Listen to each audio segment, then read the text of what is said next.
Welcome back to my channel. ಇವತ್ತಿನ ವಿಡಿಯೋದಲ್ಲಿ ನಾನು ನಿಮಗೆಲ್ರಿಗೂ ತುಂಬ ಸಿಂಪಲ್ಲಾಗಿ ಮನೆಯಲ್ಲಿರೋ ಇಂಗ್ರೀಡಿಯೆಂಟ್ಸಿಂದಲೇ ಗ್ರೀನ್ ಚಿಕನ್ ಟಿಕ್ಕಾ ಯಾವ ರೀತಿ ಮಾಡೋದು ಅಂತ ತೋರಿಸ್ಕೊಡ್ತಾ ಇದ್ದೀನಿ. ಅದಕ್ಕೂ ಮುಂಚೆ ನನ್ನ ಚಾನಲ್ಗೆ ಹೊಸ ವ್ಯೂವರ್ಸ್ ಆಗಿದ್ದರೆ ಚಾನಲ್ನ ಸಬ್ಸ್ಕ್ರೈಬ್ ಮಾಡಿಕೊಂಡು ಈ ವಿಡಿಯೋ ನೋಡಿ. ಹಾಗೆ ಈ ವಿಡಿಯೋ ಇಷ್ಟ ಆದರೆ ಲೈಕ್ ಮಾಡೋದನ್ನು ಮರಿಬೇಡಿ. ಹೀಗೆ ನನ್ನ ವೀಡಿಯೋಸ್ಗೆ ಸಪೋರ್ಟ್ ಮಾಡ್ತಾಯಿರಿ. ಬನ್ನಿ ವಿಡಿಯೋ ನೋಡೋಣ. ಮೊದಲಿಗೆ ಒಂದು ಮಿಕ್ಸರ್ ಜಾರ್ ತೊಗೊಳ್ಳಿ. ಅದಕ್ಕೆ ಖಾರಕ್ಕೆ ಎಷ್ಟು ಬೇಕಷ್ಟು ಹಸಿಮೆಣ್ಸಿನ್ಕಾಯಿನ ಹಾಕ್ಕೊಳ್ಳಿ. ನಾನು ಇಲ್ಲೊಂದು 4ರಿಂದ 5 ಹಸಿಮೆಣ್ಸಿನ್ಕಾಯಿ ತೊಗೊಂಡಿದ್ದೀನಿ.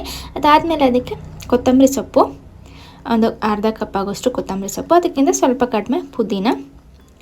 ಅದಾದಮೇಲೆ ಟೇಸ್ಟಿಗೆ ನೋಡ್ಕೊಂಡು ಉಪ್ಪನ್ನು ಹಾಕ್ಕೊಳ್ಳಿ. ನಂತರ ಅದಕ್ಕೆ ಶುಂಠಿ ಮತ್ತು ಬೆಳ್ಳುಳ್ಳಿ, 1 ಇಂಚಷ್ಟು ಶುಂಠಿ, ಹಾಗೆಯೇ ಒಂದು 7ರಿಂದ 8 ಬೆಳ್ಳುಳ್ಳಿ ಇಷ್ಟನ್ನು ಹಾಕಿ ಚೆನ್ನಾಗಿ ಗ್ರೈಂಡ್ ಮಾಡ್ಕೊಳ್ಳೋಣ. ಸೊ ನೋಡ್ಬೋದು ಪೇಸ್ಟ್ ರೆಡಿ ಆಯಿತು. ಇದನ್ನು ನಾವು ಚಿಕನ್ಗೆ ಹಾಕ್ಕೊಳ್ಳೋಣ. ನಾನಿಲ್ಲೊಂದು ಅರ್ಧ kg ಚಿಕನ್ ತೊಗೊಂಡಿದ್ದೀನಿ. ಅದಕ್ಕೆ ಈ ಪೇಸ್ಟನ್ನು ಹಾಕ್ಕೊಳ್ಳೋಣ. ಜಾಸ್ತಿ ನೀರನ್ನು ಸೇರಿಸೋದಕ್ಕೆ ಹೋಗಬೇಡಿ, ಬಿಕಾಸ್ ಅದು ನೀರೆಲ್ಲ ಜಾಸ್ತಿ ಆಗಿಬಿಡುತ್ತೆ. ಅದಾದಮೇಲೆ ಇದಕ್ಕೆ ಅರಿಶಿನ ಪುಡಿ, ಹಾಗೆಯೇ ಒಂದು 3 ಟೇಬಲ್ ಸ್ಪೂನಷ್ಟು ಕಾರ್ನ್ಫ್ಲೋರ್ ಹಾಕ್ಕೊಳ್ಳಿ. ಅದಾದಮೇಲೆ ಒಂದು 3 ಟೀ ಸ್ಪೂನಷ್ಟು ವಿನೆಗರ್, ನೀವು ಬೇಕಾದ್ರೆ ಲೆಮನ್ ಜ್ಯೂಸ್ ಕೂಡ ಆ್ಯಡ್ ಮಾಡ್ಕೋಬೋದು. ಅದಾದಮೇಲೆ 1 ಟೀ ಸ್ಪೂನಷ್ಟು ಗರಂ ಮಸಾಲ ಇಷ್ಟನ್ನು ಹಾಕ್ಕೊಂಡು ನಾವು ಇದನ್ನು ಚೆನ್ನಾಗಿ ಮಿಕ್ಸ್ ಮಾಡ್ಕೊಳ್ಳೋಣ. ನೀವು ಬೇಕಾದರೆ ಇದಕ್ಕೆ ಫುಡ್ ಕಲರ್ ಕೂಡ ಆ್ಯಡ್ ಮಾಡ್ಕೋಬೋದು. ಗ್ರೀನ್ ಫುಡ್ ಕಲರ್ ಆ್ಯಡ್ ಮಾಡ್ಕೊಳ್ಳಿ, ಲೈಕ್ ಕಲರ್ ಕಾಣುತ್ತೆ. ಸೊ ಇದು ಆಪ್ಷನಲ್, ನಿಮಗೆ ಬೇಕು ಅಂದರೆ ಆ್ಯಡ್ ಮಾಡ್ಕೊಳ್ಳಿ. ಹಾಗೆ ನೀವು ಮೊಸರು ಕೂಡ ಆ್ಯಡ್ ಮಾಡ್ಕೋಬೋದು. ಇಷ್ಟನ್ನು ನಾವು ಹಾಕಿದ್ದನ್ನು ನಾವು ಮಿಕ್ಸ್ ಮಾಡಿ ಮ್ಯಾರಿನೇಟ್ ಮಾಡೋದಕ್ಕೆ ಬಿಡೋಣ. ಫ್ರಿಜ್ಜಲ್ಲಿ ಇಟ್ಬಿಡಿ. ಸೊ ಅದು ಮಸಾಲೆ ಎಲ್ಲ ಇಟ್ಕೊಳ್ಳುತ್ತೆ. ಸೊ ಉಪ್ಪು ಸ್ವಲ್ಪ ಬೇಕು ಅನ್ನಿಸ್ತು, ಸೊ ಹಾಗಾಗಿ ಸ್ವಲ್ಪ ಉಪ್ಪನ್ನು ಹಾಕಿ ಇದನ್ನು ನಾವು ಒಂದು 1ರಿಂದ 1.5 ಗಂಟೆ ನಾವು ಇದನ್ನು ಫ್ರಿಜ್ಜಲ್ಲಿ ಎತ್ತಿಟ್ಕೊಬಿಡೋಣ. ಸೊ ಅದು ಮಸಾಲೆ ಎಲ್ಲ ಚೆನ್ನಾಗಿ ಹಿಡೀಲಿ.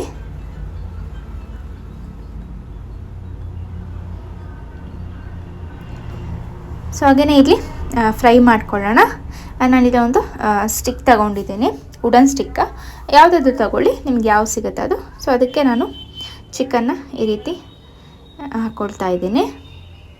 ಸೊ ಇಲ್ಲಾಂದರೆ ನೀವು ಕಬಾಬ್ ರೀತಿ ನಾವು ಒಂದೊಂದಾಗಿ ಹಾಕಿ ಕೂಡ ಫ್ರೈ ಮಾಡ್ಕೋಬೋದು. ಸ್ಟಿಕ್ಕಲ್ಲಿ ಹಾಕಿರೋ ಒಂಥರ ಟಿಕ್ಕ ಥರ ಕಾಣುತ್ತಲ್ಲ. ಸೊ ರೀತಿ ಹಾಕ್ಕೊಂಡು ನಾವು ಫ್ರೈ ಮಾಡ್ಕೊಳ್ಳೋಣ. ಸೊ ಆಯಿಲ್ ಚೆನ್ನಾಗಿ ಬಿಸಿ ಆಗಿರಲಿ, ಆವಾಗ ಮಾತ್ರ ನೀವು ಹಾಕಿ. ಇಲ್ಲಾಂದರೆ ಅದು ಏನಾಗಿಬಿಡುತ್ತೆ, ಮಸಾಲೆ ಚಿಕನ್ ಎಲ್ಲ ಸಪ್ರೇಟ್ ಆಗಿಬಿಡುತ್ತೆ. ಸೊ ಚೆನ್ನಾಗಿ ಫ್ರೈ ಆದಮೇಲೆ ನೀವು ಇದನ್ನು ಫ್ರೈ ಮಾಡ್ಕೊಳ್ಳಿ. ಸೊ ತುಂಬ ಸಿಂಪಲ್ ಅಲ್ವಾ? ಸೊ ಟ್ರೈ ಮಾಡಿ ನೋಡಿ. ಒಂಥರ ಡಿಫ್ರೆಂಟ್ ಆಗಿರೋವಂಥ ವೆರೈಟಿ ಫುಡ್ ತಿಂದಂಗೂ ಆಗುತ್ತೆ, ಹಾಗೆಯೇ ಟೇಸ್ಟ್ ಕೂಡ ತುಂಬ ಚೆನ್ನಾಗಿರುತ್ತೆ. ಸೊ ಒಂದು 5 to 10 ಮಿನಿಟ್ಸ್ ನಮಗೆ ಇದು ಫ್ರೈ ಆಗಿ ಸಿಗುತ್ತೆ. ಸೊ ನೋಡ್ಬೋದು ಇಲ್ಲಿ ಫ್ರೈ ಆಯಿತು. ನಾನು ಪ್ಲೇಟಿಗೆ ಹಾಕ್ಕೊಳ್ತೀನಿ. ಸೊ ನೋಡಿದ್ರಲ್ಲ, ಇಷ್ಟೇ ಸಿಂಪಲ್ ಆಗಿರೋಂಥ ಒಂದು ರೆಸಿಪಿ. ನಿಮಗೆಲ್ರಿಗೂ ಇಷ್ಟ ಆಯಿತು ಅಂತ ಅಂದ್ಕೊಳ್ತೀನಿ. ಇಷ್ಟ ಆಗಿದ್ರೆ ಲೈಕ್ ಮಾಡೋದನ್ನು ಮರಿಬೇಡಿ. ಹಾಗೆ ನನ್ನ ವೀಡಿಯೋಸ್ಗೆ ಹೀಗೆ ಸಪೋರ್ಟ್ ಮಾಡ್ತಾಯಿರಿ ಅಂತ ಹೇಳ್ತಾ ಈ ವಿಡಿಯೋನ ಇಲ್ಲೇ ಎಂಡ್ ಮಾಡ್ತಾಯಿದ್ದೀನಿ. ಸೊ ಹೀಗೆ ನನ್ನ ವೀಡಿಯೋಸ್ನ ನೋಡ್ತಾಯಿರಿ. Thank you for watching. Bye.